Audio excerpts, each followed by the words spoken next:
Dear Papa Dudut, hello po, ako po pala si Jamie, 27 years old at working sa isang private company sa Mandaluyong. Aminin ko po na medyo na-addict ako sa programa ninyong Barangay Love Stories noong naikwento sa akin ng kaibigan ko na naitampok niyong araw ang storya na pinadala niya sa inyong istasyon noong isang buwan. Simula noon ay naging interesado na po akong makinig sa mga kwentong binabasa ninyo sa tanghali. Sobrang gaganda po kasi papadudot ng mga sulat na pinapadala ng ating mga kabarangay kaya na-inspire po akong magpadala din po ng kwento ko. Papadudot, laki po ako sa isang religious family. Palasimba ang mga magulang ko at kasakasama nila ako sa church service namin kahit noong malit pa lamang ako.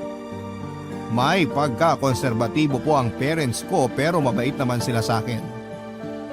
Lalo na ang papa ko na isang teacher. Sa katunayan, sa kanya ko po naman na yung hilig ko sa pagkakawang gawa kaya naman kung wala akong pasok sa opisina ay nagbobolontaryo ako sa simbahan namin. Sa barangay o munisipyo o di kaya ay sa mga private organizations sa Metro Manila. Maluwag po kasi sa dibdib ang pakiramdam kapag tumutulong ka sa mga nangangailangan. Sa paraang hindi ka nag-i-expect ng kapalit. Yun din po ang turo sa simbahan na kinalakhan ko at magpahanggang sa ngayon ay dala ko pa rin. Paulit-ulit din po ang sinasabi ng mga magulang ko na hindi ko kailangan maging mayaman upang makatulong sa kapwa. Bagay na pwede nating gawin sa pamamagitan ng pagkakawang gawa.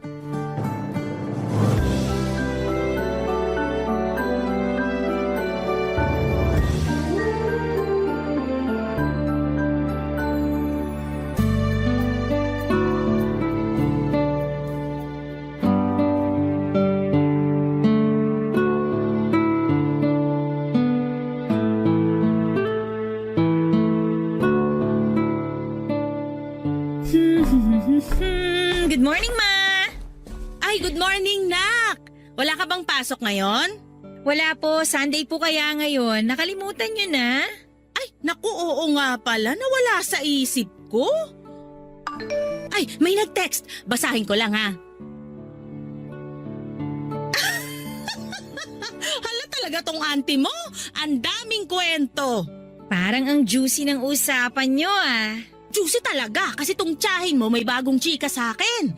Naalala mo ba yung second cousin mo? Yung pumatid sa'yo nung bata ka pa? Opo, naalala ko po siya. Hanggang ngayon nga kita pa rin yung peklat ko sa tuhod dahil sa pagkakadapa ko Ano pong meron sa kanya ngayon, Ma? Bakit siya chinichika ni auntie sa inyo? Ayun, mukhang nakarma na, anak. Mantakin mo ba namang nabuntis? Tapos ang malupit pa, walang tatay yung magiging anak. Hindi raw alam kung sino ang ama kesyo ang dami-daming lalaki na kinakama. Ayun, problemado siya, damay pati mga magulang niya. Ma! Yan bibig niyo naman po. Bakit ba? Nagsasabi lang naman ako ng totoo. Hindi lang pala maldita yung batang yun, may pagkamaharot din. Ma! Huwag po kayo magsalita ng ganyan. Kawawa na nga po yung tao Kayo na ang may sabi, problemado po sila. Hindi naman po yata maganda na pinagsasalitaan nyo sila ng ganyan. Ano bang mali sa sinabi ko? Wala naman, di ba? Totoo naman na maharot siya. Kasi kung hindi siya magpapabuntis kung kani-kanino. Ay, kung bakit kasi may ganyang klaseng mga anak? Naturingang babae, hindi marunong pangalagaan ang sarili. Sigurado, di rin naman nagkulang ang mga magulang niya sa kapapaalala sa kanya ng mga bagay-bagay. Pero siya tong suwael. Naniniwala po ako na may dahilan ng pinsan ko kung bakit siya ganun, Ma. May dahilan ba ang pagiging maharot? Akala ko inborn ng pagiging malande at makate. Ma, tumigil na nga po kayo. Hindi po nakakatulong mga panguhusga nyo. Saka bakit po kayo ganyan magsalita? Ang sasakit ng mga sinasabi nyo. Hindi naman po ganyan ang turo ng pastor natin sa simbahan Hindi nga, pero hindi rin naman tinuro ang magsinungaling. Kaya alam ko wala akong nilalabag na aral sa Biblia sa pagsasabi ng totoo. Malandi ang pinsan mo. Kawawa naman yung mga magulang niya na naghihikaw sa pagtatrabaho para lang pagtapusin siya ng pag-aaral. Tapos ganun lang isusukli niya? Napakawalang utang na loob. Ni hindi pa nga nakakatulong sa pamilya nila nagdagdag pa ng palamunin. Hey! Naku Jamie, mabuti na lang malayong-malayo ka sa pinsan mong yon kasi sinasabi ko sa'yo, wala nang direksyon ang buhay nun. Pariwara, sakit sa ulo, isa lang siyang palamunin. Ay. Kumain na po ba kayo, Ma? Hindi pa, bakit? Sabay na po tayo. Para naman magkalaman ang sikmura nyo at hindi yung kung ano-anong masasamang bagay ang lumalabas sa bibig nyo. Kilabutan naman kayo sa mga pinagsasabi nyo, Ma. Kita mo tong batang to. Kailan ka ba natuto magsalita ng ganyan sa mama mo? Kung maririnig ng papa mo yung tono ng pananalita mo sa akin, naku, pagagalitan ka nun. Kung kayo po ang maririnig ni Papa at kung paano nyo pinagsalitaan ng hindi maganda ang pinsan ko na pamangkin ninyo, ay nako, ewan ko na lang talaga, Ma. Nagsasabi nga lang ako ng totoo. Ano pong masama doon? I'm sure po na yung totoo na alam at sinasabi nyo, maliit na porsyento sa totoo talagang kwento at dahilan nila, Ma. Hindi nyo naman po nasusubaybayan yung pamilya nila. Tsaka wala naman kayong pakialam sa kanila dati, di ba? Tapos ngayon bigla kayo nagka-interest ng dahil lang sa kwentong narinig ninyo. Hindi po magandang ugali yan, Ma. Basta! Hindi ko na kailangang malaman pa ang buong katotohanan para hindi ako makapagsabi ng opinyon. Sapat na ang mga narinig ko. Hey! Hala sige, magluluto na ako ng almusal natin ng papa mo para sabay-sabay na tayong kumain. Pagkatapos mag-almusal, magsisimba tayo. Ipagdarasal ko na sana ambunan ng grasya ang pamilya ng pinsan mo para hindi naman puro kamalasan ang nangyayari sa kanila. Hey! Ganun yata kapag hindi malapit sa Diyos at palasimba. Ma naman magluto na lang po tayo ng almusal. Nagugutom na ako. Inuna nyo pa kasi ang pakikipagchismisan Ikaw na bata ka ha? Sumusobra ka na talaga sa mama mo. Papa Dudut, hindi naman po talaga chismosa ang mama ko pero simula nang mag-pandemic ay naging hobby na po niya ang pakikipagchismisan online sa mga kaibigan at kapitbahay namin. Nung una ay wala namang kaso dahil sabi niya ay nakikipag-bonding lamang siya pero habang tumatagal ay parang nag-iba na po ang ihip ng hangin. Housewife po ang mama ko at bata pa lamang ay tutok na siya sa akin. May business naman siya kung saan ay nagbe-bake siya ng mga pastry products at binibenta niya online. Kaya kahit papaano ay may pinagkakabalahan siya sa bahay pag nasa work kami ni Papa. Kaya lang kapag madalang po ang orders, nagtetelebabad po si Mama. Kausap ang mga kaibigan niya abroad at dito sa Pilipinas. At ngayon na pwede nang lumabas ay may mga araw na nakikipag-meet siya sa mga ito para sumagap ng latest chismis. At yun nga po ang mga kwento na sinishare niya sa akin. Papa Dudut, wala naman pong kaso kung gusto lang akong i-update ni Mama sa mga nangyayari sa paligid niya kaso minsan. Kapag nagbibigay na siya ng opinyon tungkol dito tapos tipong hinuhusgahan na niya ang isang tao o pangyayari ay aaminin kong medyo na-stress ako. Masakit po kasing magsalita si Mama dahil prangka siyang tao. Pero kahit na alam kong sabi niya lang yon, ay hindi pa rin po magandang ugali ang magsalita ng hindi maganda, lalo pat hindi yun ang turo ng simbahan. Kapag may pagkakataon na na-overwhelm ako sa mama ko, nagiging takbuhan ko po si Kyle. Kaopisina ko siya at kaibigan na masugid ko ring manliligaw ng mga panahong yon.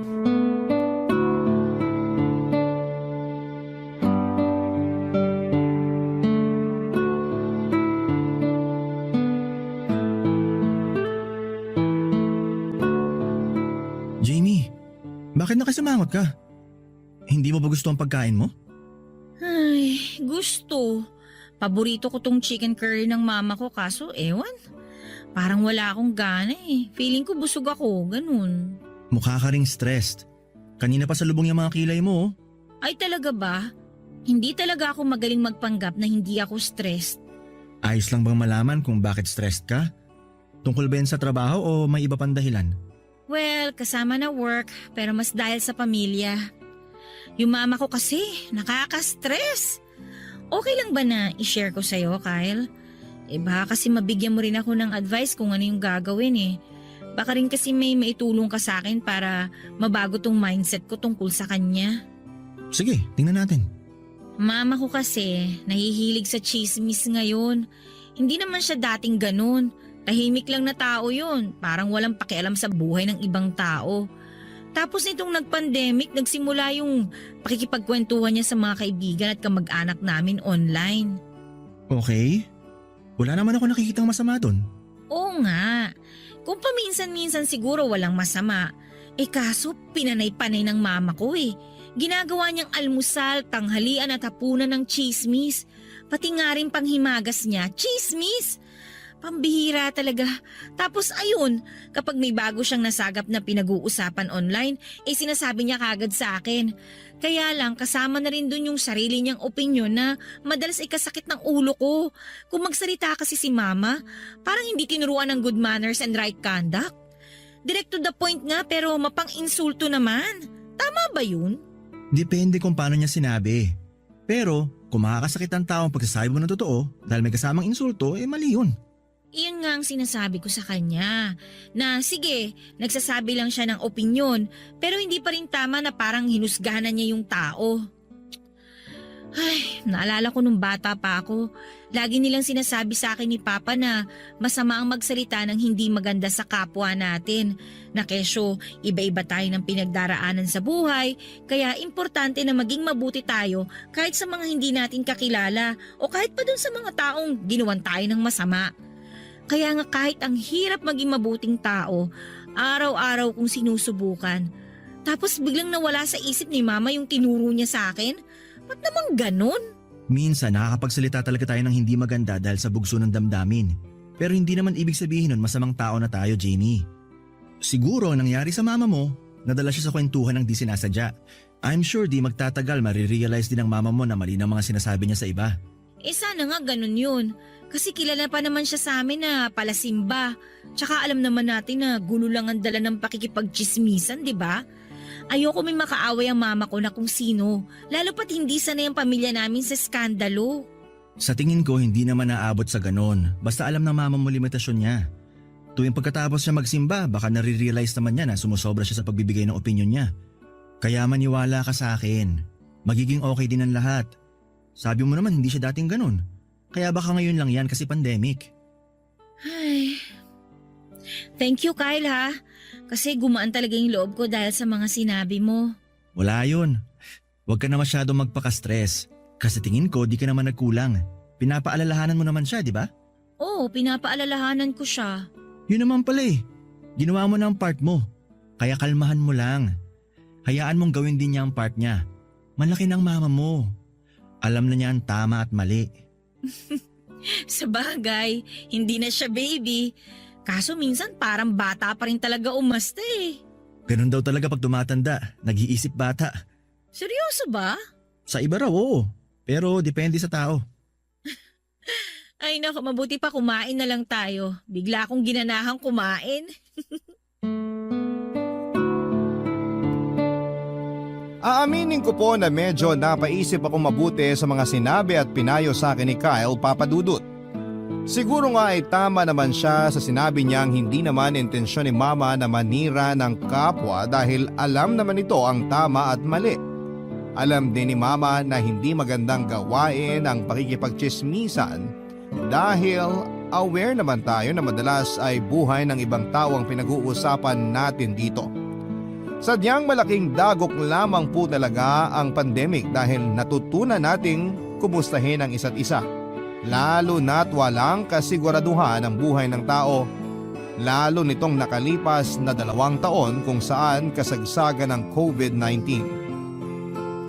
Sa kabilang banda ay gusto ko pong isipin na hindi kasanayan ni Mama ang pakikisangkot sa mga tsismisan dahil mahirap na pag nagkataon. Kaya nga hanggat maaari ay pinagsasabihan ko po siya at pinapaalala sa kanya ang mga turo ng simbahan na dapat niyang i-apply sa tunay na buhay. Isa na nga po doon ay yung huwag maging mapanghusga o mapanghamak ng kapwa dahil sino ba naman sa atin ang pinanganak na perpekto?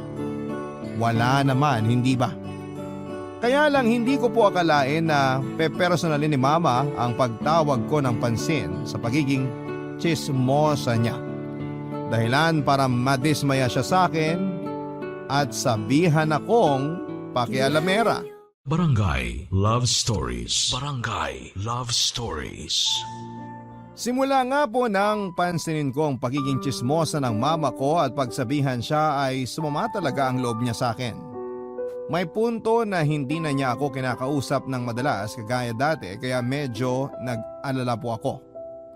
Napansin na rin kasi yun ni Papa kaya na-open ko po sa kanya ang mga nangyari.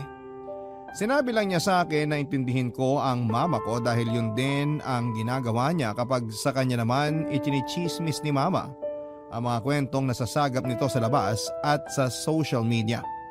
At dahil hindi ko naman po kayang tiisin ang mama ko kaya sinunod ko na lamang po ang payo sa akin ni Papa. Nagsorry din ako kay mama kung na-offend ko siya. Sinabi naman niya sa akin na ayos lamang daw dahil mali rin na nag-react siya kaagad. Eventually ay nagkasundo naman po kami, Papa Dudut. Sa opisina namin ay palagi po akong kinukumusta ni Kyle dahil alam niya kapag stress o may malalim na iniisip ako. At dahil ramdam ko po na mabuti siyang tao kaya tiwala po ako sa kanya na mag-share ng mga nangyayari sa bahay namin. Nabanggit ko na nililigawan din ako ni Kyle at nung panahon na yon, plano ko na pong sagutin siya. Mabait po si Kyle, maunawain at maalalahanin. Matyaga rin siya sa panliligaw niya sa akin at nararamdaman ko po na mabuti ang intensyon niya. Kaya nga hindi nagtagal, Papa Dudut ay opisyal ko na po siyang sinagot bilang boyfriend ko. Magaan po sa pakiramdam at masaya po ako ng mga panahon na yon, Papa Dudut. Bagay na gusto ko ring ibahagi sa mga magulang ko.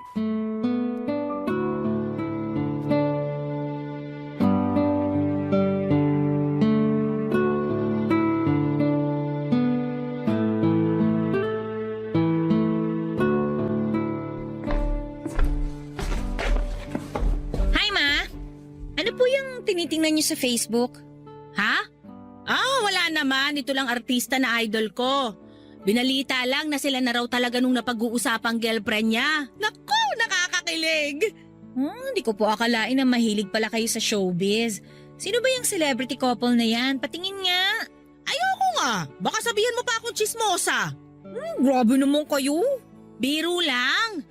Kaya ikaw, Nak, pag nag-boyfriend ka, dapat yung alam mo na hinding-hindi ka iiwan o sasaktan, ha? Ayaw ka na uli naming makitang luhaan ng papa mo, Jamie. Salamat po sa concern, Ma. Ang totoo po... Wala ka bang natitipuhang lalaki, Nak? Parang ang tagal-tagal na kasi simula nung may pinakilala ka sa amin ng papa mo. Nasa tamang edad ka na naman para mag-boyfriend. Basta wag ka lang magpapabuntis kagaya ng pinsan mo, ha? O Ma, ayan na naman kayo ha. Ino-open nyo na naman yung tungkol sa pinsan ko.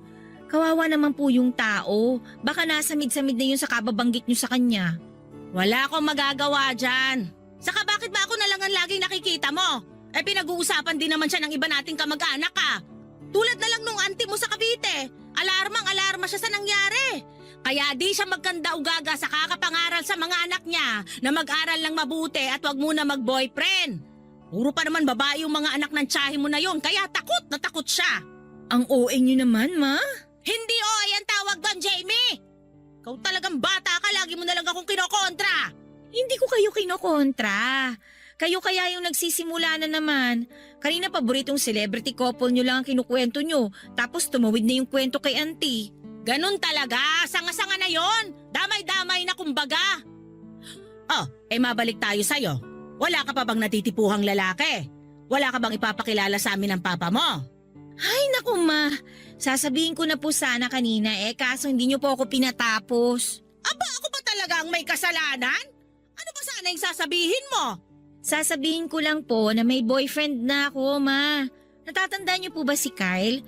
Yung nabanggit ko sa inyo ni Papa na naniligaw sa akin, sinagot ko na po siya. Naku, kung ganon, ano pang hinihintay mo? Pasko? Bagong taon? Kailan mo siya dadalhin dito sa atin para makilala na namin ang papa mo? Pwede ko naman po siyang dalhin dito sa bahay anytime, Ma. At saka gusto rin niya po kayo makilala ni Papa. Mabuti. Masaya ako para sa'yo, Nak. Ang kailangan na lang namin gawin ng papa mo kilatisin ang gusto yung lalaking nagpapatibok ng puso mo. Kung pasado ba siya sa panlasa namin o hindi. Huwag niyo po masyadong takutin yung boyfriend ko, ha? Ikaw talaga? Anong akala mo sa nanay mo? Katulad ng mga kontrabida sa teleserye na pinapanood ko sa GMA? Ibahin mo ako, mas malala ako sa mga yon. Mama naman eh. Joke lang. Ay, O siya, kumain ka na doon. Nagluto ako ng bulalo. Uy, paborito ko yun! Siyempre, ako pa ba? Best mama in the world po talaga kayo! O kita mo to? Ng bola pa?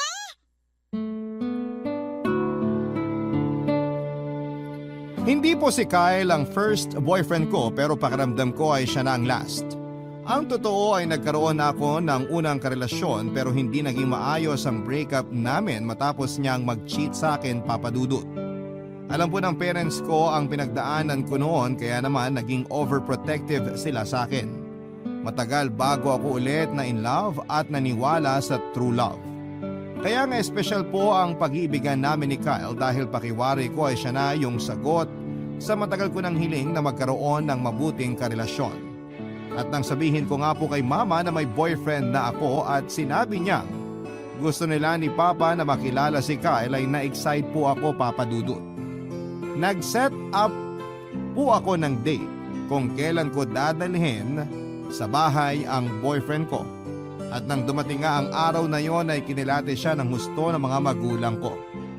Pero naging maayos naman po ang opisyal nilang pagkikita at naaalala pa nga ni Papa na minsan ko nang nabanggit sa kanila ang panliligaw ni Kyle.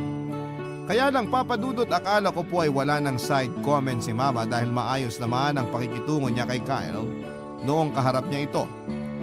In fact, anak na nga kaagad ang tawag niya sa boyfriend ko. Pero pagkalipas lang ng ilang araw ay may mga pasari na siya na kesyo baka lokohin lang ako ni Kyle. Kundi kaya ay ipagpalit sa ibang babae kagaya ng ex-boyfriend ko. Naintindihan ko po na concern lamang siya sa akin pero bakit kailangan niyang sabihin? O di kaya ibigyan ng buwang yung ganong klase ng ideya out of nowhere. Hindi pa po doon natapos sa mga sinasabi ni Mama dahil concern lang siya sa akin, Papa Dudut, dahil ikinumpara rin niya ang pamilya ni Kyle sa pamilya namin. Lumaki po kasi sa broken family ang boyfriend ko, Papa Dudut. Para kay Mama, ayaw niyang matulad sa pamilyang pinanggalingan ni Kyle ang magiging pamilya namin sa hinaharap. Kesyo dapat daw ay humanap ako ng lalaki na kapareho kong mag-isip.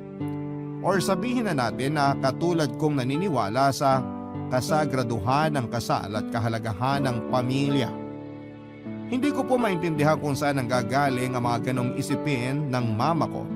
Kaya kahit masakit na sa tenga, ay pinagpasensyahan ko ulit siya. Makalipas nga ang ilang araw ay nagsawa na lamang po si Mama sa mga pasaring niya kay Kyle. At sa relasyon namin dahil natuon naman ang atensyon niya sa ibang bagay. Yon ay noong may kamag-anak kami na lumapit sa kanya at humingi ng tulong na pinansyal.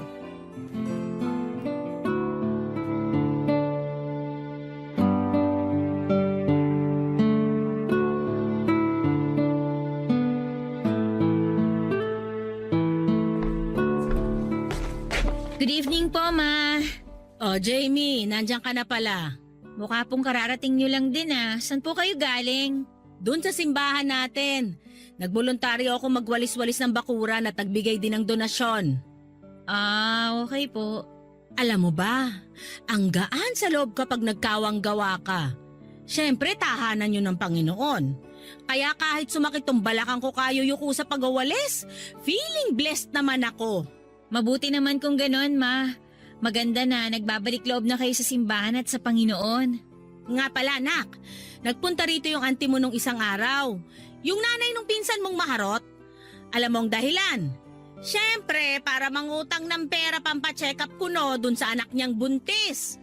Siyempre, bilang likas akong matulungin at may takot sa Diyos, pinahiram ko ng pera. Ma, pwedeng wag niyo na silang tawaging ganyan. Masyado po kasing masakit sa tenga Ay naku, hindi ko kasi mapigilan. Parang automatic nang lumalabas sa bibig ko yung mga bagay na yon. Kagagawa naman nila. Kung nagpakatinulang sana sila, hindi ko sila mahuhusgahan. Pero hindi pa rin po tamang asal yan, Ma. Para naman po kayong walang natutunan sa mga tinuturo sa simbahan. O bakit? May narinig ba sila sa akin nung pinahiram ko ng pera, auntie mo? Wala! Kasi nga, mabuting tao ako. Maawain ako sa mga nangangailangan. Good Samaritan, ika nga. Kaya anong walang natututuhan ang pinagsasasabi mo dyan? Wala nga po narinig sa inyo si auntie nung kaharap niyo siya. Pero ngayon ang dami-dami niyo naman pong sinasabi. Tama po ba yun? Kung hindi naman pala bukal sa loob niyo na pahiramin si auntie ng pera, sana sinabi niyo na lang po na wala kayong mapapahiram. O kung bukal man sa loob niyo, mananahimik na lang kayo at hindi niyo na sila huhusgahan. Paano kayo naging mabuti sa lagay na yan? Paano kayo naging matulungin? Paano kayo naging good Samaritan? Hoy, Jamie! Hindi ko na nagugustuhan yung tono ng pananalita mo, ha? Nagiging bastos ka na sa akin! Baka nakakalimutan mo, mama mo ako! Wala kang karapatang pagsalitaan ako ng pabalang, ni pagtaasan ako ng boses! Hindi ganyan ang turo sa simbahan at hindi ka namin ganyan pinalaki ng papa mo! Ma, hindi ko naman kayo gustong bastusin. Pero sumusobra na po kasi kayo. Kayo ba? Aware ba kayo na hindi maganda ang ugali ninyo? Na bastos kayo? Na mahilig kayong manghusga ng kapwa ninyo? Akala nyo napaka-perpekto nyo? Pero ang totoo, makasalanan din naman kayo! Tumigil ka na! Ngayon, nasasaktan kayo pag ako naman yung nagsasabi ng totoo. Bakit hindi nyo kayang marinig? Sumusobra na kasi kayo, Ma. Hindi naman kayo ganyan dati, ah. Yung mama na kilala ko, mabait, hindi mapanghusga. Yung tumutulong sa kapwa na walang hinihinging kapalit at hindi marunong manira. Sabi niyo sa akin ni Papa, importante na maging mabuti tayo sa bawat isa. Kasi hindi natin alam yung pinagdadaanan ng iba. Pero bakit bigla pong nakalimutan niyo yung sinabi at tinuro niyo sa akin noon? Kung tutusin nga, wala namang ginawa yung pinsan ko sa inyo. Pero grabe yung galit niyo sa kanya. Masama bang makaramdam ng pagkabuisit sa pamilya ng pinsan mong yon? Lalo na sa mga magulang niya? Ang yabang-yabang nila nung araw na kesyo may pera raw sila kaysa sa atin, tapos ngayon ano nangyari? Kinarma na sila! Sila na tong nanghihiram sa pamilya natin! Pero Ma, kayo na po yung may sabi, kinarma sila. Hindi po ba kayo natatakot na baka tayo naman yung karmahin dahil sa ugali nyo? Baka nakakalimutan nyo, bilog ang mundo, Ma.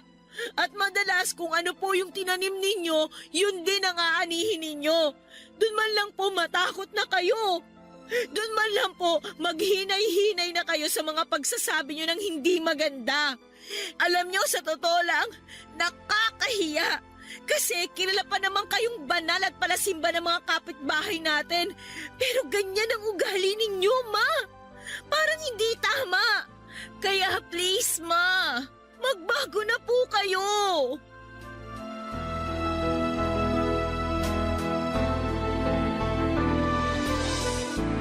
Siguro'y pagod lamang ako ng panahon na yon kaya hindi ko na rin po napigilang magsalita ng pabalang sa mama ko, Papa Dudut. Alam ko na masamang sumagot sa nakakatanda pero hindi masamang mga tuwiran lalo na kung mali rin naman ang sinasabi nila. Sa pagkakataong yon ay hindi ko po nagustuhan ang ugali ni Mama lalo na yung paninirang puri niya sa kamag-anak namin na lumapit at tinulungan niya. Tapos ang lakas pa ng loob niyang sabihin na mabuting tao siya dahil tumulong siya sa nangangailangan.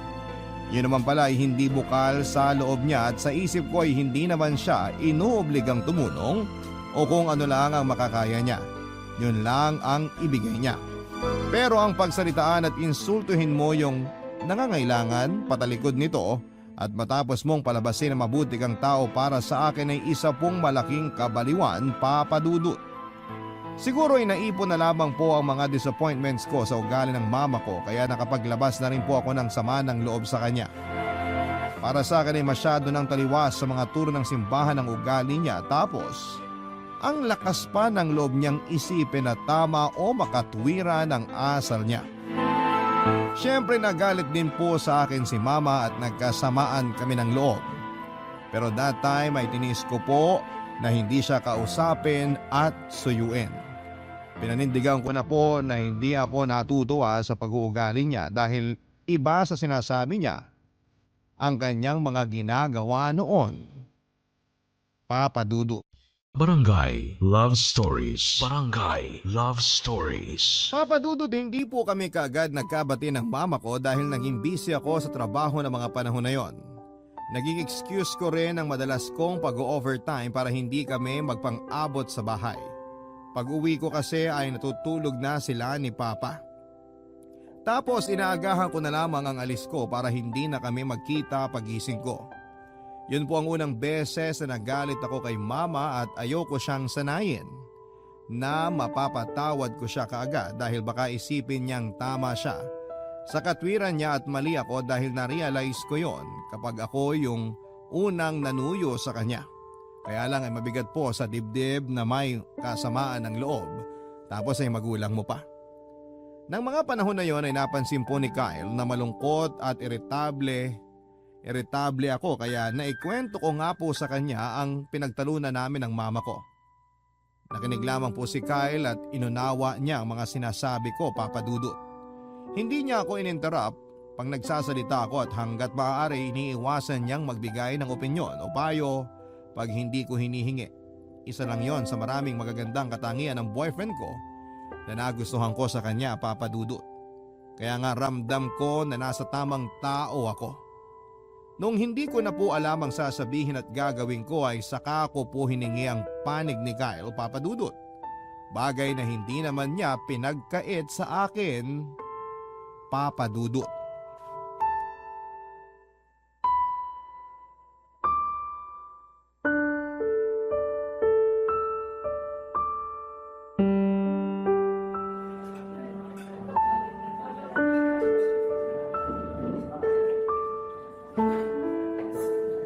Babe, kanina ka pa malungkot ah. May problema ka ba? Ay, nagkatampuhan ulit kasi kami ni Mama. Pero this time, tinitiis kong wag makipagbati sa kanya. Pwede ko bang malaman kung anong dahilan? As usual, katulad pa rin ng dati, yung ugali niyang judgmental at ang hilig sa pakikipagchismisan. Nasagot ko siya kaya ayun, nasampal niya ako. Pero kasi naman sumusobra na siya, hindi na matino yung pangangatwiran niya.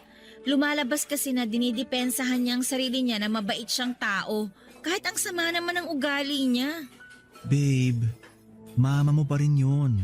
Kaya nga ako mas nalulungkot kasi mama ko siya. Ayoko na nagkakaganon siya. Hindi kasi yun maganda eh. Kung concerned siya sa isang tao, hindi na niya kailangang i-chismis o pagsalitaan ng masama pag nakatalikod. Inintindi ko naman siya katulad ng mga payo mo. Pero nung nagkasagutan kami nung oras na yon, napuno na ako eh. Oo, mali ako na nasagot ko siya. Aminado naman ako doon, babe. Pero hindi ko magawa mag-sorry sa kanya kasi baka palabasin niyang tama siya at ako pa yung mali. Kaya tinitiis ko siya. Naiintindihan ko na dapat matuto rin ng mama mo kasi sumusobra na siya. Sana lang huwag niyong patagalin ang away niyo kasi baka ikasira pa yan ang relasyon niyo mag-ina. Alam ko naman na mahal mong mama mo, babe. Siyempre naman, mama ko yun. Tsaka ayoko rin talaga na tinitiis siya kaso kailangan niyang ma-realize na hindi ako natutuwa sa pag-uugali niya. Sino ba ang gusto niya magsabi sa kanya na mali ang ginagawa niya? Ibang tao pa ba? Dapat kusa yung manggagaling sa pamilya namin. Para sa loob pa lang ng bahay namin nakokorek na yun. Yun kaya lagi nilang sinasabi sa akin ni Papa, tapos magagalit siya pag pinagsasabihan ko siya. Dahil anak lang ako, ganun? Mali yung ginagawa ko dahil mama ko siya? Ganun ba yon? Kadalasan ayaw ng matatanda na pinagsasabihan sila na mas bata sa kanila. Ganyan din ang mama ko. Minsan minamasama niya kapag pinapayuhan ko siya. Anong ginagawa mo para ma-realize niya ang mga sinasabi mo sa kanya? Inuulit ko lang din sa kanya mga sinabi ko. Tinatsaga ko para ma-realize niya ang punto ko. Pero pag sobrang close-minded na siya, hindi ko na muna ipinipilit. Minsan nagugulat na nga lang ako na siya na mismo nakaka-realize na tama ako at mali siya. Pride lang din kasi nila yon dahil nga hindi sila sanay na pinagsasabihan. Akala kasi nila porque magulang natin sila, alam na nila ang lahat. Siyempre kung concerned sila sa atin, concerned din tayo sa kanila. Yung ibang anak nga dyan, hindi na pinagkakaabala ang pagsabihin ng parents nila kasi feeling nila alam na ng mga magulang nila ang tama at mali. O kaya naman, wala lang talaga silang pakialam sa mga nanay at tatay nila. Pero hindi naman lahat ng mga anak katulad nila. Meron din kagaya natin. Kaya nga ang maipapayo ko lang, kung hindi ma-realize agad ng mama mo, bigyan mo lang ng time. Malay mo may mangyari, tapos masabi niya na tama ka pala at mali siya. Ang magagawa ko na lang ngayon ay ipag-pray ang mama ko. Alam ko naman na hindi ako nagkulang sa kanya bilang anak. At pag sinabi ko kay Papa ang tungkol dito, siguradong kakampihan niya ako. At saka alam mo, sa totoo lang, ayoko rin naman na hindi kami nag-uusap ng mama ko eh. Kasi ngayon pa lang na ilang araw kaming hindi nag-iimikan, miss na miss ko na siya. Huwag mong tiisin ang matagal ang mama mo. I'm sure namimiss ka rin niya. Feeling ko rin nga, ako kaya ang paborito niyang anak. Bukod sa wala talaga siyang choice kasi wala naman akong kapatid. Yan din sanang sasabihin ko. Naunahan mo lang ako. Thank you babe ha. Kung wala ka, baka hindi gumaan ang loob ko. Pasensya ka na rin kung puro konsumisyon ko sa mama kong nagkukwento ko sa'yo. Wala namang kaso yun, babe. Masaya ako na napapagaan ko ang loob mo. Papadudot muli ay napaisip po ako sa mga ipinayo sa akin ng boyfriend ko. Kaya naman kinonsider ko po na makipagayos na sa mama ko.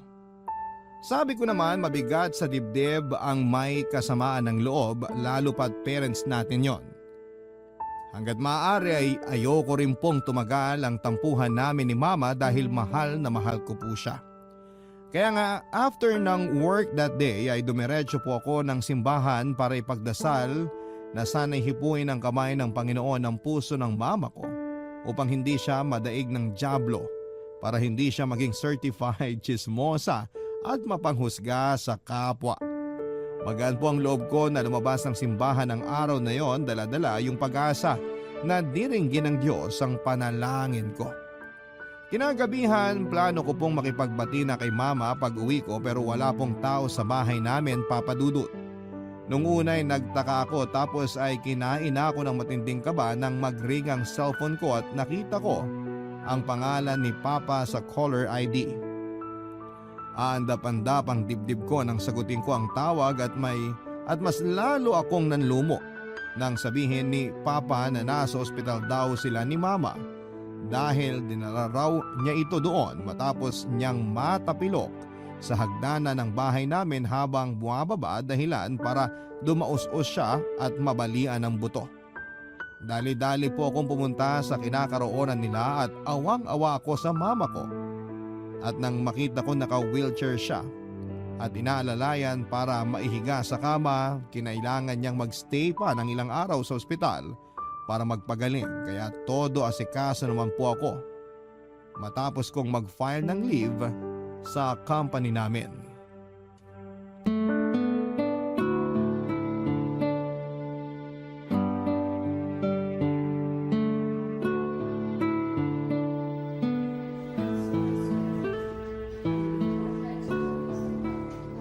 Ano ma? Okay ka lang ba? Masakit pa rin po ba yung balakang nyo? Ayos na ako, nak. Huwag ka na masyado mag-alala kay mama. Gagaling din ako. Kaso nabalian kayo ng buto. Matatagalan pa daw bago tuluyang maging okay yan. Oo, pero hayaan mo na. Gagaling din naman ako basta sundin ko lang ang sinabi ng doktor. Huwag ka na masyado mag-alala sa mama mo, Jamie. Atapang atawa ata ako. Hay, si mama talaga nakuha pang magbiro. Alam ko naman po nagagaling kayo. Kaya lang hindi nyo maaalis ang pag-aalala sa akin. Alam ko naman po na aksidente ang nangyari kaso nag-aalala pa rin ako eh. Alam mo, nak, huwag kang matatawa ha. Pero na-realize ko na karma ko na yata to. Kasi nitong nakalipas, ang sama-sama ng ugali ko. Manaman. Totoo naman eh. Tapos na-realize ko rin na tama ka sa mga sinabi mo sa akin, nak. Na sumusobra na ako. Na hindi na maganda ang mga sinasabi ko. Ang totoo, nahihiya lang akong aminin na tama ka. Kaya hindi pa rin ako nakikipagbati sa'yo. Hinihintay kitang lumapit sa akin tapos saka sana ako hihingi rin ng tawad sa'yo. Ayos na po yun, ma. Ang mahalaga po ay na-realize nyo ang mga mali ninyo. Hindi po kasi talaga magandang gawain ng manira at mang-insulto ng tao matapos nyong tumulong. Kahit ang pakikipagchismisan, hindi rin po yung mabuting gawain. Natatakot lang ako na baka kasanayan nyo yun tapos makalimutan nyo ng maging mabuting tao. Hindi mangyayari yon dahil palagi mo kong pinapaalalahanan. Alam mo bang kinausap din ako ng papa mo tungkol sa napapansin niyang pagbabago raw ng ugali ko? Doon ko naisip na hindi lang pala ikaw ang apektado, pati ang buong pamilya natin. Hindi naman kasi dapat ganon, lalo pat tumatanda na ako. Sinabi po sa akin ni Kyle na may paraan ng Diyos para iparealize sa atin ang mga bagay-bagay na nakakalimutan natin. Hindi ko lang akalain na ganyan ang mangyayari sa inyo, Ma. Sabi ko naman sa'yo, karma ko to. Mabuti habang maaga nakapag-isip-isip na ako. Kasi kung sakaling nagtagal pa, ay ewan ko na lang talaga. Ma naman eh, wag naman po kayong ganyan mag-isip. Parang binibiro ka lang eh. Hay, pero pasensya ka na talaga sa mama ha. Pati sa mga masasama akong sinabi sa boyfriend mong si Kyle. Natatakot lang talaga kami ng papa mo na maulit yung nangyari sa'yo noong iniwang ka ng lalaking minahal mo. Ayaw na naming makita na nasasaktan ka, Jamie. Para kasing doble ang balik sa amin. Mas nadudurog ang puso namin. Wala naman pong garantiya na hindi na ako masasaktan pag nagmahal po ulit ako, di ba? Pero mas pinili ko pa rin pong subukan at hindi sukuan ng pag-ibig. Kasi hindi naman pare-pareho ang mga lalaki eh. Meron at meron pong mga katulad ni Kyle na alam kong mahal ako. Panatag ako pagkasama siya at masaya po ako. Mga bata pa kayo. Marami pa kayong pagdadaanan. Pero nandito naman kami ng papa mo para gabayan kayo. Naniniwala naman ako na mabuting bata si Kyle. Ako nga lang tong praning kasi nga, alam mo na. Naiintindihan ko po kayo, Ma. Kayo ni Papa. Sa ngayon, ang importante po gumaling kayo. Kaso wala po kayong choice kasi ako magbabantay sa inyo. Nag-leave na po ako ng ilang araw sa trabaho at wag na po kayong kumontra. Sabi ko nga, ikaw na muna ang masusunod at hindi na ako magsasalita. Magsalita pa rin po kayo, Ma. Namiss ko na po yung mga kwento nyo. Basta wag lang po puro chismis ang ikukwento nyo, ha? Sobra ka na sa mama mo ha? Ma, sorry po ha, kasi nasagot ko po kayo. Pasensya ka na sa mama kasi nasampal kita. Hindi ko na uulitin. Dapat kasi mas naging maunawain ako at hindi nagpadala sa bugso ng damdamin. I love you, Ma.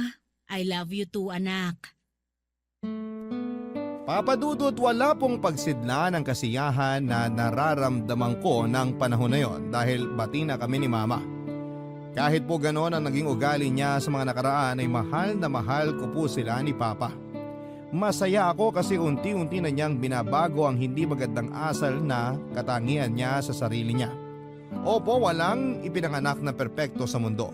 Lahat tayo ay may hindi magagandang ugali pero araw-araw ay pwede po tayong magbago hanggang sa kasanayan nating maging mabuting tao. Yan po ang patuloy kong ginagawa sa kasalukuyan, Papa Dudut. Kindness, ika nga nila. Hindi yon matutumbasan ng kahit na anong yaman sa mundo at hindi rin po mananakaw sa iyo. Sa kasalukuyan, going stronger pa rin kami ni Kyle at kasama ko rin po siyang magsimba at mag-serve sa church namin every Sunday. Kasundong-kasundo rin po niya ang parents ko, Papa Dudut, lalo na si Mama. Para siyang nagkaroon ng anak na lalaki sa katauhan ng boyfriend ko. Mapalad ako dahil ibinigay ng Panginoon sa akin si Kyle pagkatapos kong mabigo sa unang pag-ibig ko.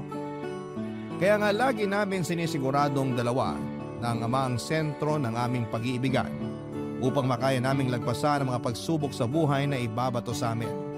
Maraming salamat po, Papa Dudut, sakaling mapili po ninyong itampok ang story ng buhay ko at sana tulad ng inaasahan ko ay kinapulutan po ito ng aral at inspirasyon ng ating mga kabarangay. God bless po sa Barangay Love Stories and more power. Ang inyong forever kapuso at kabarangay, Jamie. Dear Papa Dudut, mapagpalang araw sa inyong lahat. Ako nga pala si Lena, 30 years old at isa sa mga masusugid ninyong tagapakinig sa Spotify ng Barangay Love Stories. Kaya naman na-inspired din po ako magpadala ng kwento sa inyo. Neto lang nakaraan ay naganap ang lahat ng ibabahagi ko sa inyo. Ito ang naging dahilan ng malaking pagbabago sa akin. Hindi po ako mahilig sa commitment. Lagi akong takot kapag usapang commitment na, Papa Dudut. Gusto ko ay casual lang. Lagi akong nakatambay sa mga online dating site para makahanap ng mga papayag sa gusto ko. Casual lang. One night stand. Kasama tuwing nalulungkot kapag nag-iisa. Yun lang naman ang hanap ko. Kapag may gusto ng something more, syempre, atras kagad ako. Aminado kong emotionally unavailable akong tao, Papa Dudut. Kaya siguro tinuruan ako ng leksyon ng Diyos. Nakilala ko sa isang online dating site si Jonathan. Mas bata siya sa akin ng 3 taon. Alam niya kung ano ang pinasok niya at hindi naman siya humiling ng kahit na ano. Gusto lang din niya ng laro. Gusto lang din niya ng kasama at laro. Pinayagan ko yun. Unang pagkikita pa lang namin ay may nangyari na kaagad sa amin. Nagkaroon kami ng koneksyon, pero sa kama lang. Masaya naman siyang kasama, kaya naulit ng ilang beses ang pagkikita namin na lahat ay nauuwi sa pagsisiping. Maganda talaga ang koneksyon namin sa kama. At iyon ang naging dahilan para aksidente niya akong mabuntis. Hindi kami nag-ingat dahil nadala kami ng init ng katawan. Hindi ko yon natanggap kaagad. Hindi naman ako handang maging ina pero nangyari na. Ayaw ko namang ipalaglag dahil para sa akin ay wala namang kasalanan ang nasa sinapupunan ko. Dahil dito, Papa Dudut, ay kinausap ko si Jonathan tungkol sa ipinagbubuntis ko, Papa Dudut.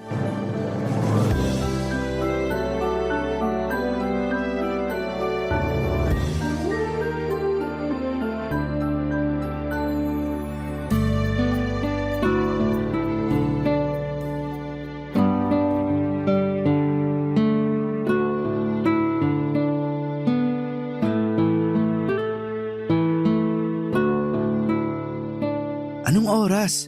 Saka saan pala tayo magche-check-in? Hindi mo sinabi sa akin sa chat. Mag-usap muna tayo. Sige, order lang ako ng beer natin. Asan ba yung waiter dito? Bawal sa akin ng beer.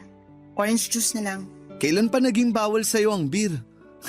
Ginagawa mo na ng tubig ang alak kapag nagkikita tayo eh. Dati yun, iba na ngayon. Bakit biglaan na ata ang pagbabago mo? Hindi ako ready. Buntis ako. So, hindi na tayo pwedeng mag-check-in? Narinig mo ba sinabi ko? Oo, buntis ka mo. So hindi na tayo pwede mag-ano? Di ba bawal yun kapag may baby na sa tiyan? Hindi mo man lang ba tatanungin kung sinong ama ng dinadala ko? Ako ba o iba? Malamang ikaw! Alam mo namang ilang buwan na tayo nag-aano. Malay ko ba kung may on the side ka pa dyan? Seryoso ako, Jonathan. Totoong buntis ako at ikaw ang ama. Eh di congrats sa akin. Magiging ama na ako. Hindi ako nakikipaglokohan hindi to prank. Alam ko, Eh ba't ganyan ang reaksyon mo sa binalita ko? kasi masaya ako. Masaya? Hindi planado tong pinagbubuntis ko. Ako lang ba ito nagpapanik sa sitwasyon natin? Hindi ko nga alam kung bakit ka nagpapanik. Eh malaking blessing ang isang sanggol. Pues hindi ako ready sa blessing na to. Kaya kung may kilala kang santo na malapit sa Diyos, dasalan mo na para bawiin to. Uy, wag naman. Gusto ko pang maging tatay. Paninindigan ko yan. Seryoso ka ba, Jonathan? Hindi biro tong pinagbubuntis ko. Malaking pagbabago to sa buhay natin. Ano naman ngayon? Balang araw naman magiging nanay ka at magiging tatay din ako. Maaga lang nangyari sa atin, pero nakatadhana na to. Sigurado ako. Nakatadhana akong mag-rescue ng mga aspin at maging cool na tita, hindi maging ina. Eh saya na yung role na binigay sa'yo ng Diyos. Huwag ka nang pumalag. Mahalin mo na lang. Hindi ko alam kung bakit ganyan ang reaksyon mo eh. Pero mamaya lang, sigurado akong matatauhan ka na. Maiisip mo na hindi ka pa handang maging ama. Malabo yan. Gusto ko talagang maging ama. Saka pwede naman na akong magkaroon ng anak sa edad ko. Huwag kang pakakasiguro. Gusto ko talagang maging ama para may i-flex ako sa Facebook. Karamihan kasi ng mga tropa ko may mga anak na. Makijoin na rin ako. Saka para may dahilan ako para tumakas kapag sobra na sa inuman. Higit pa sa pag-flex sa Facebook ang pagkakaroon ng anak. Malaking responsibilidad to. At willing naman akong akuin kung gusto mo. Huwag mo sanang ipapalaglag ha. Araw-araw ako makokonsensya kapag ginawa mo yan. Alam ko karapatan mo bilang babae kung gusto mong ituloy ang pagbubuntis mo o hindi. Pero sana may isip mo na hindi ka naman nag-iisa sa pagharap niyan. Andito ako. Kami ni nanay. Ipapakilala kita sa kanya. Magugustuhan mo siya. Jonathan? Ramdam ko na natatakot ka. Siguro mamaya makakaramdam din ako niyan. Pero mas inunahan kasi ako ng saya. Ikaw din. Baka mamaya maging masaya ka na sa bagong blessing na dumating sa buhay natin.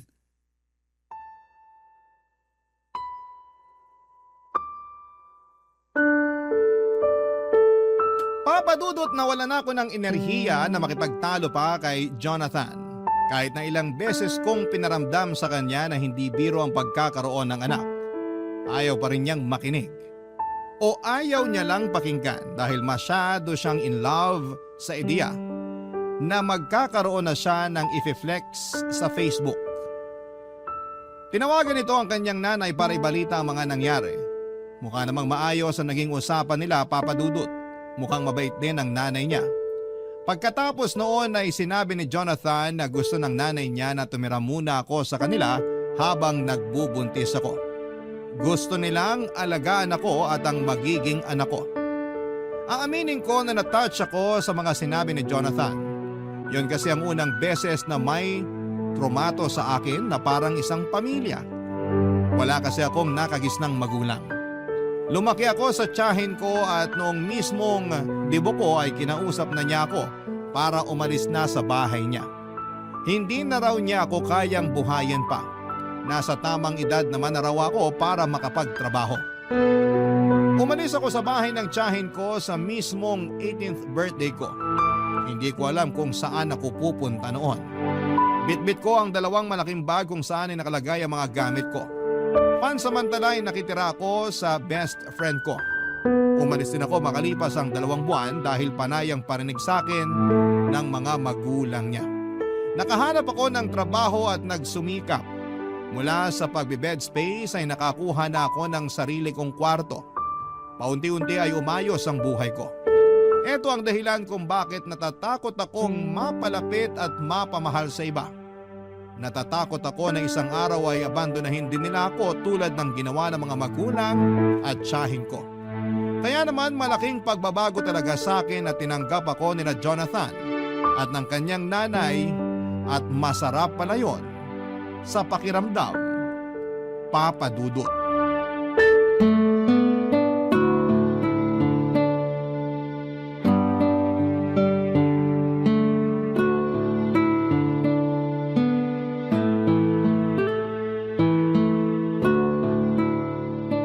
Ikaw pala si Lena? Opo, tita. Nanay na lang ang itawag mo sa akin. Magkakaapo na ako sa inyo, kaya dapat magulang na rin ang trato mo sa akin. Salamat po, nanay. Ayan, 2 na ang anak ko. Ayos lang po ba talaga sa inyo na tumira ako rito? Oo naman. Ako nga tong nangulit kay Jonathan na dito ka tumira. Lalo na nung nalaman ko na umuupa ka lang daw ng kwarto. Tama ba? Opo, yun lang kasi yung kaya ng sahod ko eh. May mga kasama ka ba ron na tenants? Marami po, paupahang mga kwarto talaga yon. Naku, sakto palang kinuha na kita rito. Hindi makakabuti kung napapaligiran ka ng maraming tao. Maniwala ka sa akin. Mabilis ma-stress ang mga buntis. Dito ka na lang talaga. Mas maaalagaan ka pa namin ni Jonathan. Nasan po ba si Jonathan? Hindi kasi siya nagre-reply sa mga chat ko. Pabalik na yon. Pinabili ko lang ng merienda natin at saka ibang kailangan mo. Ay, nakakahiya naman po. May pera naman po ako. Ako na lang pong gagastos sa mga pangangailangan ko. Ay hindi pwede. Hati kayo ni Jonathan. Pag lumabas ang bata, sisiguraduhin ko naman na si Jonathan na ang magtatrabaho para masustentuhan lahat ng pangangailangan ng apo ko. Hindi ko naman po pwedeng iasa sa kanyang lahat eh. Kawawa naman siya. Makakapagtrabaho pa rin naman ako, makakapag-ipon pa para panghanda sa panganganak ko at sa iba pang mga pangangailangan naming mag-ina. Lena, naisip ko lang. Paano kaya kung pagkatapos mong manganak huminto ka na sa trabaho?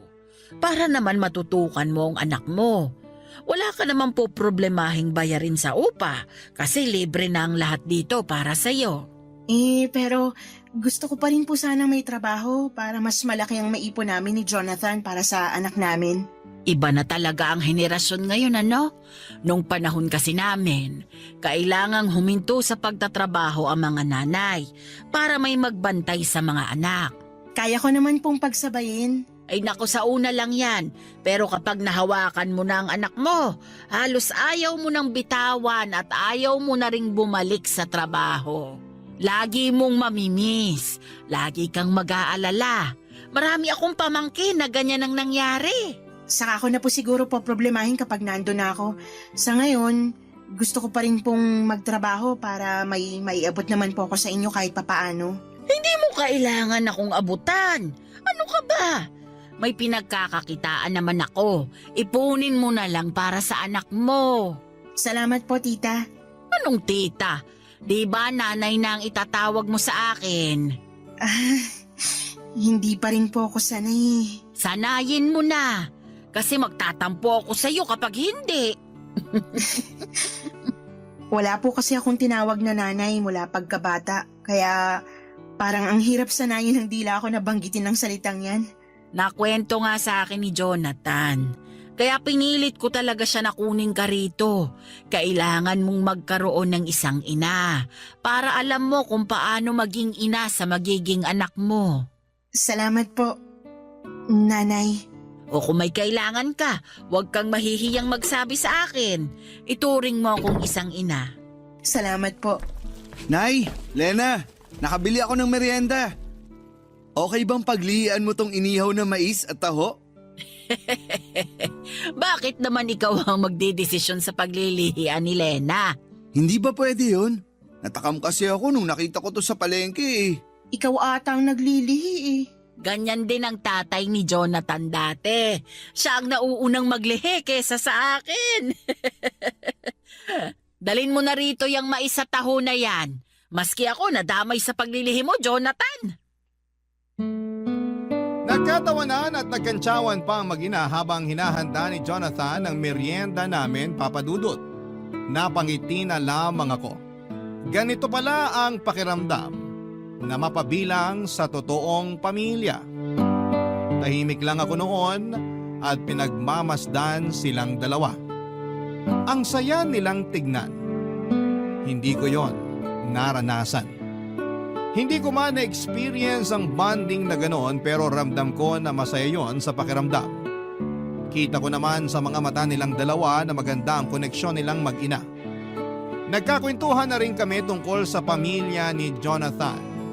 Nalaman ko na 10 years old pa lamang si Jonathan nang mamatay ang tatay nito. Isang seaman, malaki naman ang naiwang pera sa kanila. Sapat para masustentuhan ang pag-aaral ni Jonathan hanggang kolehiyo. Pero hindi na rin nakapagtapos ng kolehiyo si Jonathan dahil tinamad na ito. Tinanggap na lamang yon ng nanay niya. Ang nanay niya ay isang retired na guro sa elementarya. Hindi na kasing laki tulad ng dati ang hawak nilang pera, pero sapat lamang ang meron sila para sa simple at komportableng buhay. Si Jonathan naman ay nagtatrabaho bilang ahente ng mga sasakyan. Marami akong nalaman tungkol sa kanilang pamilya. Masaya ako sa mga nalaman ko. Naisip ko na safe ang magiging anak ko sa poder nila. Ramdam ko. Kaya naman ang bilis lang din gumaan ang loob ko sa kanila, Papa Dudut. Sa pagdaan nga ng mga araw ay mas lalong tumitindi ang saya ko. Sa wakas ay nagkaroon na ako ng pamilya. Siguro nga ay totoo ang sinabi ni Jonathan. Malaking blessing ang sanggol sa aking sinapupunan dahil sa pinagbubuntis ko ay na-bless ako ni Lord ng pamilya sa katauhan ni nanay at ni Jonathan. May mahihiling pa ba ako? Parang wala na. Kontento na ako sa piling nila at sa direksyon ng buhay ko. Barangay Love Stories. Barangay Love Stories. Papadudot, mabilis lang na lumipas ang mga buwan. Nakapanganak na ako sa wakas at babae ang isinilang ko. Malusog at hindi ako binigyan ng problema habang nagle-labor. Pinangalanan namin siyang Mika. Sinunod ko sa pangalan ng best friend ko. Mula nung isinilang ko si Mika, mas dumoble ang pag-aasikaso ng nanay ni Jonathan sa akin. Tinuro niya sa akin lahat ng kailangan kong malaman sa pag-aalaga ng sanggol. Mas kaya pa nga niyang patahanin ang anak ko kesa sa akin. Sanay na talaga siya at hindi pa rin daw niya nakakalimutan ang pag-aalaga ng sanggol dahil halos lahat ng pamangkin niya ay siya rin ang nag-asikaso. Mahilig kasi sa bata ang nanay ni Jonathan. Nakita ko naman yon kung paano niya mahalin si Mika. Pansamantala nga ay ang nanay ni Jonathan ang katabi ko sa kwarto. Para mabantayan niya si Mika, si Jonathan naman nung lumagpas ng 1 buwan ng baby namin ay nakitulog na rin sa kwarto. Sa sahig siya natutulog papadudot. Katabi ko pa rin sa kama ang nanay niya. Natatakot kasi ang nanay ni Jonathan na baka maipit nito ang baby namin. Malikot daw kasi si Jonathan matulog. Totoo naman. Ilang beses ko na yung na-experience kahit nung hindi pa ako nabubuntis. Alam na alam talaga ng nanay ni Jonathan kung paano kami alaga ang mag-ina. Habang buhay kong ipagpapasalamat na napunta ako sa kanila. Ang tanging naging problema ko na lamang ay si Jonathan. Napansin ko kasi na after kong manganak ay parang tinamad na siyang mag-alaga ng anak namin. Hindi ko naman siya inuobligang gawin oras-oras ang pag-aalaga. Pero napansin ko kasi na parang umiiwas siyang gawin yon. Papadudot.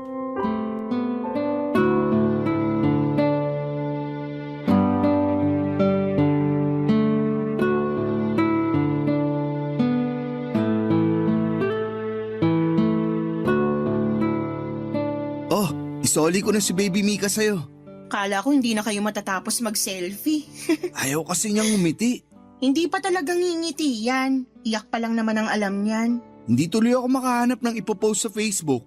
Hindi maayos lahat ng kuha naming dalawa. Kahit blurred pa ang kuha mo sa kanya, ilalike pa rin yan sa Facebook. Basta baby, matik na yun. Sige na nga. Bakit nga pala bihis na bihis ka wala ka namang pasok ngayon? Holiday, diba? At long weekend. So bakit nga? Andito ka lang naman sa bahay kung makaporma ka para kang may liligawan sa labas. Selos ka ba? Sabi nila kapag kakapanganak pa lang ng babae, nagiging silosa raw. Totoo ba? Ay nako, alam mong setup natin. Nagsasama tayo para sa bata, wala tayong relasyon. Oo na. Talaga to. Lagi na lang takot sa commitment. Ipaliwanag mo na kaya kung bakit nakaporma ka. Para maganda ang selfie namin ni Baby. Oh, tapos na kayo mag-selfie. Magubad ka na. Grabe to. Kakapanganak lang. Gusto na agad akong hubaran. Huy, pagalingin mo muna ang tahi mo bago tayo bumira. Ang dumi ng isip mo. Ang ibig ko sabihin, magpalit ka na ng pambahay para komportable ka na at matulungan mo na rin ako sa pagbabantay kay baby. Aalis ako. Saan ka naman pupunta? Out of town. Kasama ang mga katrabaho at tropa ko. Ngayon na? Oo, kaya nga ako nakabihis, di ba? Hinihintay ko na lang yung tropa ko magsusundo sa akin. Bakit ngayon mo lang sinabi sa akin? Hindi mo man lang pinaalam. Bakit ako magpapaalam? Wala namang tayo. Chos! Seryoso ako. Alam mo naman kailangan kita sa pag-aalaga ng baby natin eh. Kaya nyo na yan ni nanay. Hindi nyo nga ako kailangan eh. Pangpasikip lang ako sa bahay. Pero Jonathan, hindi naman pwedeng iasa na lang natin sa nanay mo lahat ng pag-aalaga sa anak natin. Gusto naman niya. Kahit na, responsibilidad natin ang anak natin. 3 araw lang naman ako mawawala. Lunes ng gabi, nandito na ako. May pasalubong pa ako para sa'yo. 3 araw? Long weekend, di ba? Sinusulit lang namin. Minsan lang kasi makapagbakasyon. Marami pa namang long weekend sa kalendaryo. Baka naman pwede magpaska muna ngayon. Nakita mong kapapanganak ko pa lang eh. Hindi pwede. Nakapag-ambag na ako sa tutuluyan namin at sa gas. Susulitin ko na. Bawiin mo na lang yung ambag mo para ipandagdag natin sa pambili ng diapers at vitamins ni baby. Lalong hindi pwede. No refund sa ambag. Kawawa naman mga kasama ko kung kukunin ko yung ambag ko. Planado na yung budget eh. Sana kasi nagsabi ka man lang sa akin para napag-usapan natin kung pwede kang tumuloy o hindi. Sobra ka namang istrikto. Ngayon lang naman ako magbabakasyon. Pero parang lagi kang nakabakasyon eh. Kahit nandito ka lang sa bahay, hindi kita halos nakikitang pumapasok dito sa kwarto para tulungan ako kay baby. Saka ka lang pumupunta rito para mag-selfie. Buti nga, pumupunta pa ako eh. Wow! Parang utang na loob pa namin ni baby na pumupunta ka pa rito sa kwarto. Iba. Mali ata pagkakasabi ko. Sorry, nabigla lang. Huwag kang magalit ha. Babawi ako sa inyo ni baby pagbalik. Promise. Ako ang mag-aalaga. Matulog ka hanggat gusto mo. Promise. Promise yan ah. Oo. Ayan na, bumusina na yung tropa ko. Aalis na ako ha. Mag-chat na lang tayo. Update na lang. Okay? Bye! Natahimik na lamang ako at pinigilang magalit. Lalo na nung hindi niya maingat na sinarado ang pintuan ng kwarto kaya nagulat ang baby Mika namin. Mas lalo tuloy akong nagngit-ngit sa galit. Iniwan niya kaming mag-ina at akala ko naman dahil long weekend ay makakasama namin siya. Pero hindi pala. Mas inuna niyang makasama ang mga katrabaho at katropa niya. Hindi ko naman siya pinagbabawalang lumabas. Lagi ko naman siyang pinapayagan na makipag-inuman o kung saan man siya pumunta pagkatapos ng trabaho niya. Basta ang sa akin lang ay tumulong siya sa pag-aalaga sa anak namin. Pero hindi ganoon ang nangyayari. Ako at ang nanay lamang niyang nag-aasikaso kay baby Mika. Naya na nga ako na magpatulong sa nanay ni Jonathan dahil hindi naman niya yon responsibilidad. Matagal ko nang napansin yon kay Jonathan. Parang wala talaga siyang interes sa anak namin. Noong nasa sinapupunan ko pa lamang ay excited lagi si Jonathan na mga anak ako para raw maipagmalaki pa niya sa Facebook ang anak namin. Ilang selfie lang ang lumipas pagkatapos kong mga anak ay hindi na niya pinakita ulit sa akin na excited siya sa pagdating ng anak namin. Saka lang talaga niya kinukumusta ang anak namin kapag kailangan niya nang may maipopost sa Facebook. Ang nakakainis pa sa mga caption niya, lagi niyang pinamumukha na isa siyang mabuting ama. Na akala mo ay lagi niyang inaalagaan ang anak namin. Kung alam lang ng friends niya sa Facebook na parang ginagamit lamang niya ang anak namin para may maipost siya at magmukhang dakila papadudot.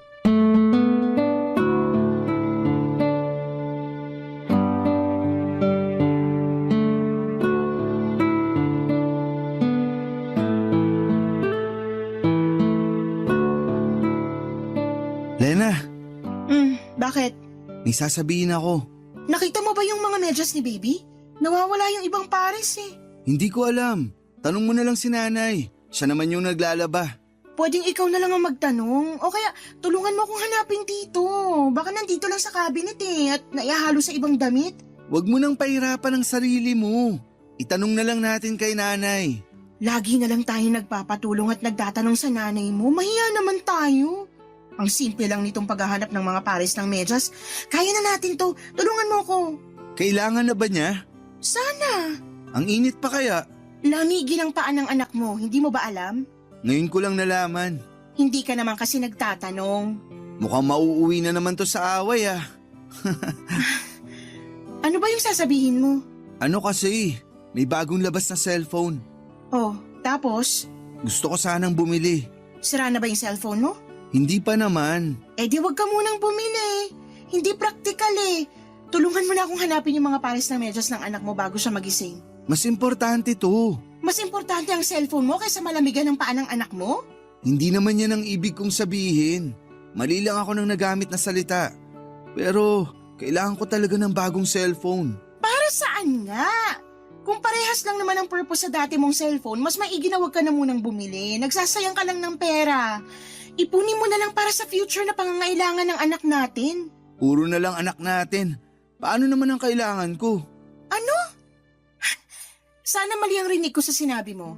O sana mali lang ulit ang pagkakagamit mo ng salita. Ang pangit lang dating sa akin eh. Gusto ko lang ng bagong cellphone. Sobrang luma na ng cellphone ko. Mabilis nang malobat.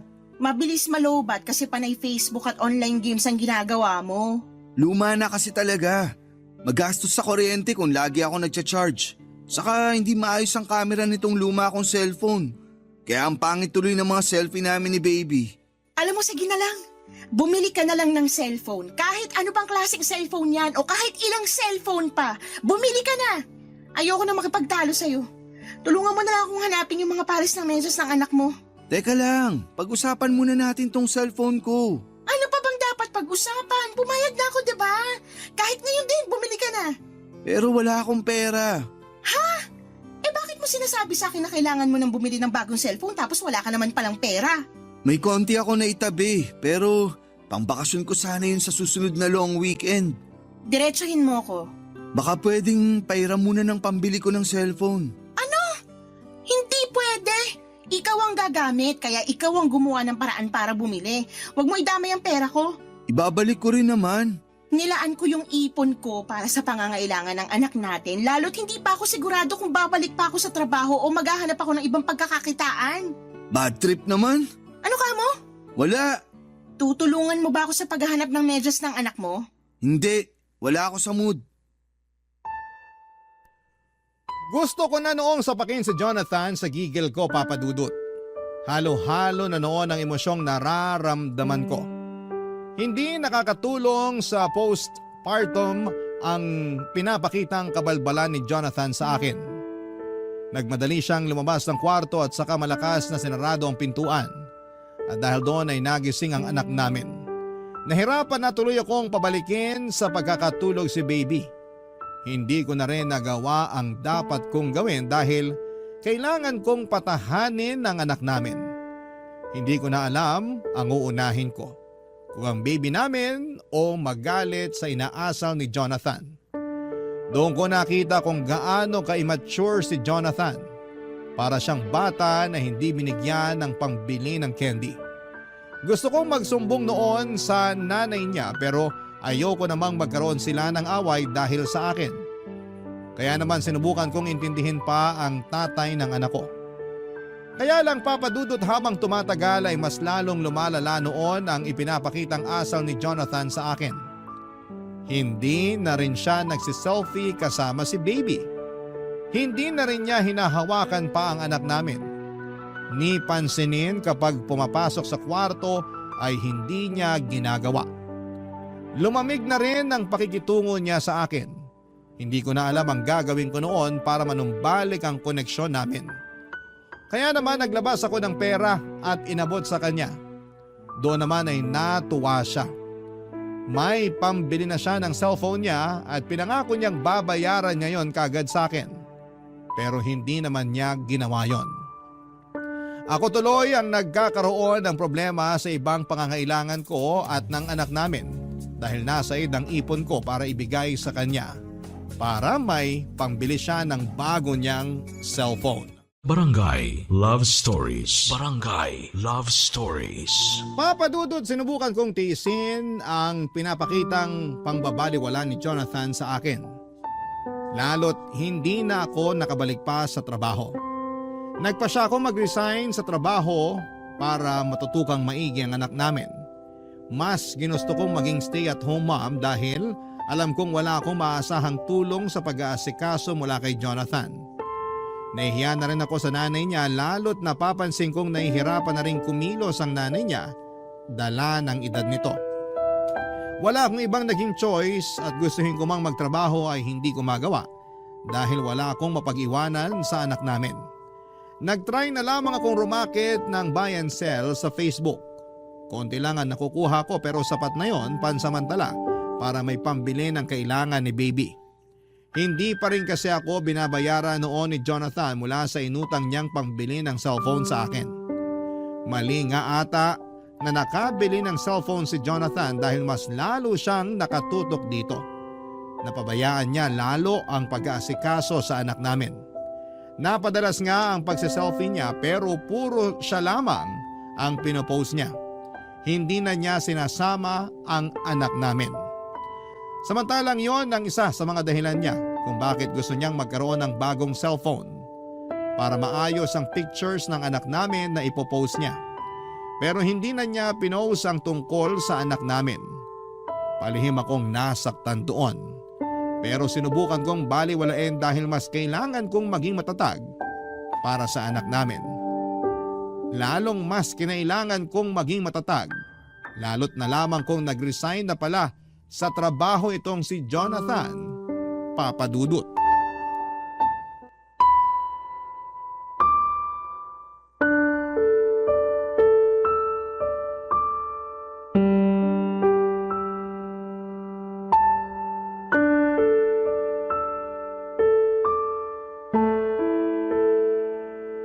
Nag-resign ka sa trabaho?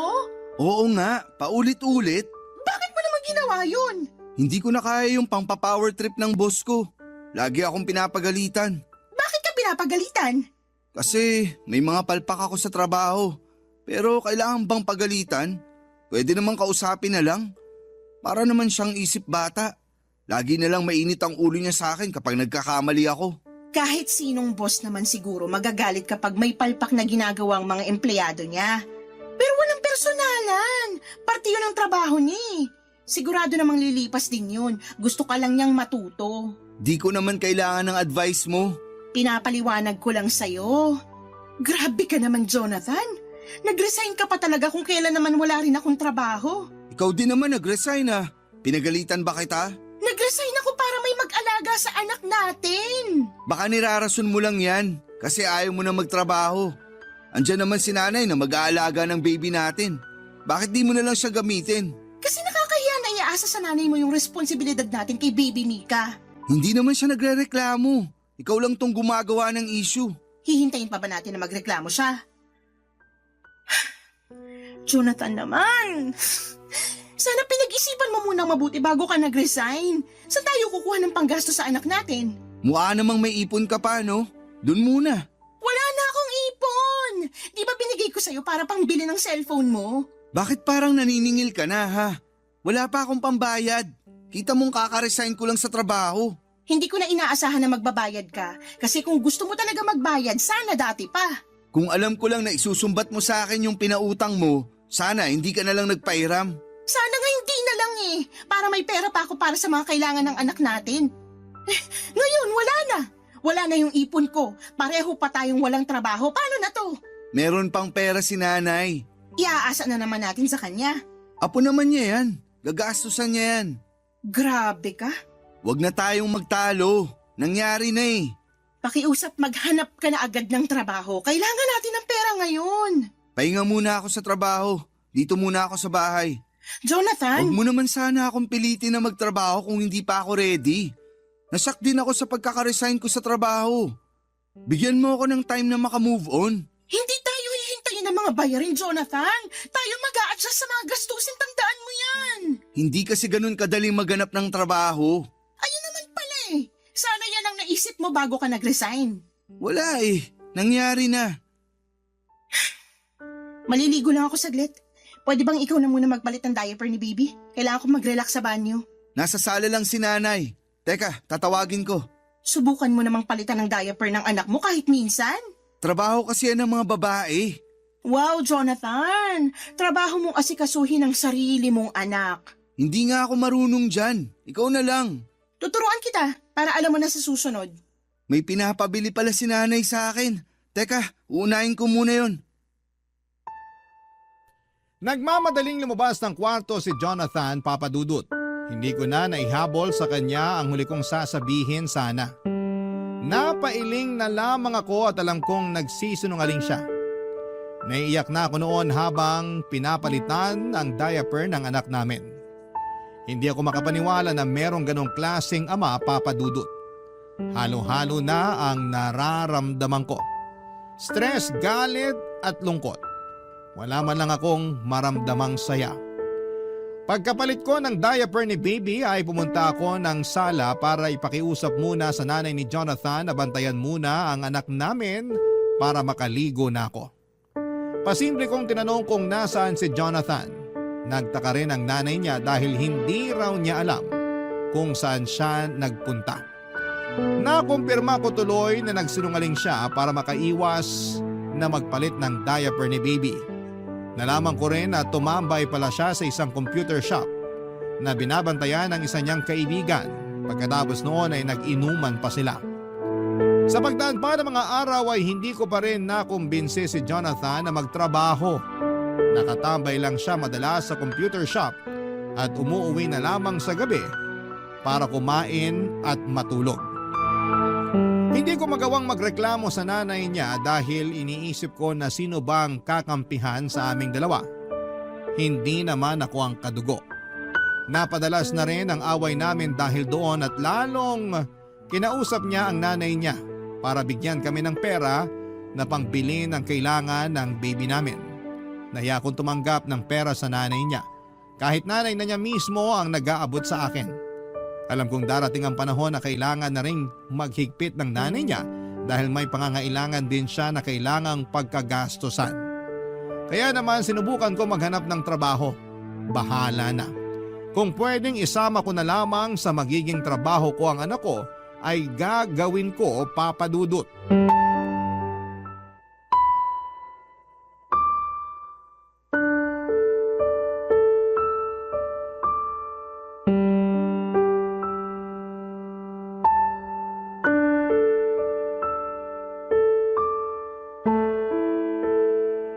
Lena, mag-usap tayo. Maghahanap ka na ba ng trabaho? Hindi yan ang gusto kong pag-usapan. Ano pala? Sigurado ka bang anak ko si Baby Mika? Ano? Natanong ko lang kasi syempre, mahilig kang makipag-ano sa ibang lalaki. Gusto ko lang makasiguro. Ikaw lang ang nakakasama ko ng ilang buwan bago nabuo si Mika. Sinubukan mo na bang tingnan ang mukha ng anak mo? Parang ikaw nga lang ang gumawa eh. Kamukhang kamukha mo. Nanay mo pa mismo nagsabi na kamukha nyo ng tatay mo si Mika. Pati yung nunal sa noo. Ngayon mo pa ako pagdududahan ha? Eh kung may pera ka, ipa-DNA test natin para magkaalaman na. Wag na yung DNA test na yan. Gastos lang yan. Gusto ko lang talagang itanong. Nakaka-insulto ka na. Sorry na. Kung wala ka ng ibang sasabihin, pwedeng lumabas ka na muna bago ako sumabog sa sobrang galit ko sa'yo. Hindi mo naman kailangang magalit. Nagtanong lang ako. Karapatan ko ring malaman ang totoo. Lumabas ka na lang please. May isa pa pala akong sasabihin. Huwag mo na akong galitin lalo please. Hindi ka magagalit. Baka magustuhan mo pa tong naisip ko. Ano yon? Yung dati kong katrabaho, hindi raw sila magkaroon ng anak. Parang hindi ko gustong pupuntahan ang sasabihin mo. Makinig ka muna. Maging open-minded ka. Matagal na silang mag-asawa, pero hindi pa rin sila magkaroon ng anak. Lumapit sa akin yung katrabaho kong lalaki. Baka raw makatulong ako. At ano naman ang maitutulong mo para magkaroon sila ng anak, Aber? Ikaw ang bubuntisin? Hindi ah. Huwag mong sabihin sa akin na akong ipapabuntis mo sa kanya. Uy, mas lalong hindi. Grabe ka naman mag-isip. Walang bubuntisin sa atin. Ano nga ang balak mo? Yung iniisip ko kasi, sakto lang para hindi na tayo mamroblema sa gastusin kay baby.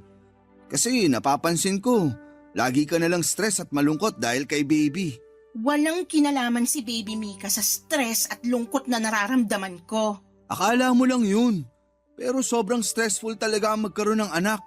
Lalo kung hindi pa handa yung magulang, di ba? Anong pinupunto mo? Hindi ba pumasok sa isip mo na ipaampon na lang natin si baby? Ano? Makinig ka muna bago ka magalit. Hindi ko na kailangan makinig para hindi ako magalit. Hindi effective. Galit ako sa lahat ng sinasabi mo. Yung katrabaho ko kasi, nakwento ko sa kanya na pwede niyang ampunin si baby para maalagaan at mabigyan ng magandang future. Kasi hindi natin kayang gawin yun, di ba? Pareho tayong walang trabaho. Tapos, wala ka pang kasamang mag-aalaga sa kanya. Hindi ako makapaniwala na naisip mo yan. Gusto ko lang maging praktikal. Paano ba natin bubuhayin ang anak natin? Pareho tayong walang pera. Grabe ka, Jonathan. Grabe. Pumayag yung katrabaho ko na ampunin si baby. Sabi nga nila, baka mag-abot pa sila ng 5K sa atin para pasasalamat. Mag-a-update naman daw sila lagi sa kalagayan ni Baby Mika para makampante tayo. Saka Lena, bibigyan tayo ng 5K. Ayaw mo pa nun?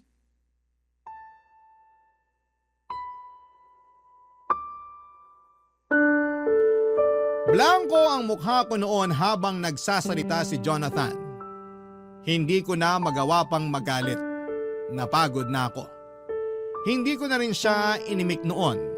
Panay pa rin ang salita ni Jonathan at sinabi ko sa kanya na pag-iisipan ko at kung pwedeng lumabas muna siya ng kwarto. Sumunod naman siya. Sabi niya iidlip lang daw siya sa kwarto ng kanyang nanay at gigisingin ko na lamang daw siya kapag nakapag-decide na akong ipamigay ang baby namin. Pagkalabas ni Jonathan ng kwarto ay nilabas ko ang mga bag namin ni baby at nag-impake. Hindi ko na kayang magtiis. Nagkataon pang wala ang nanay niya kaya madali akong nakatakas. Mabilis akong natapos at may konti pa akong natirang pera mula sa inabot sa akin ng kanyang nanay. Nakiusap ako sa dati kong katrabaho na kung pwedeng makituloy muna kahit na ilang araw at pumayag naman. Kaya mas lalo akong ginanahan na umalis dahil merong tutulong sa akin. Nang mailagay ko na sa taxi lahat ng gamit namin ni Baby ay dahan-dahan akong pumasok sa kwarto para kunin ang cellphone ni Jonathan. Tulog pa siya. Malalim pa ang tulog at tinanggal ko ang SIM card niya at saka nireset ang cellphone at saka yon kinuha. Doon ako nagmadaling umalis nang walang paalam sa kanya. Pero nag-iwan ako ng sulat para sa nanay niya. Nagpasalamat ako sa lahat ng tinulong niya sa akin at sinabi ko lahat ng sama ng loob ko sa kanyang anak. Ang sulat na yon ay nagawa ko matagal na at hindi ko alam kung kailan ko yon maiaabot sa kanya. At dumana nga ang araw na pwede ko nang ipabasa sa kanya ang sulat na yon. Dinikit ko yon sa ref at pagkatapos noon ay lumabas na kami ni Baby Mika ng bahay at saka sumakay na sa taxi. Binenta ko ang cellphone ni Jonathan para may pera akong dagdag sa pagsisimula ko. Mabuti na lamang at nabenta ko kaagad sa dating katrabaho ko. Ginamit ko ang perang yon para makapagsimula ng maliit na negosyo. Unti-unti ay lumakas ang negosyong yon at nakatayo na akong muli sa sarili kong mga paa. Tinulungan ako ng Diyos na makabangon. Mabilis ang pagbangon ko dahil nakita ng Diyos na nahihirapan ako. Sa ngayon, papadudot ay masaya akong umuupa ng isang maliit na apartment at hawak ko ang sarili kong oras dahil sa pinili kong negosyo.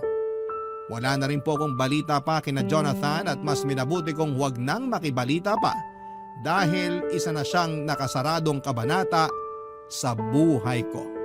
Maraming salamat po sa pagbasa ng aking liham at sana po ay nagsilbing inspirasyon ng aking pinagdaanan para sa mga single mom na katulad ko na masugid na nakikinig sa inyo.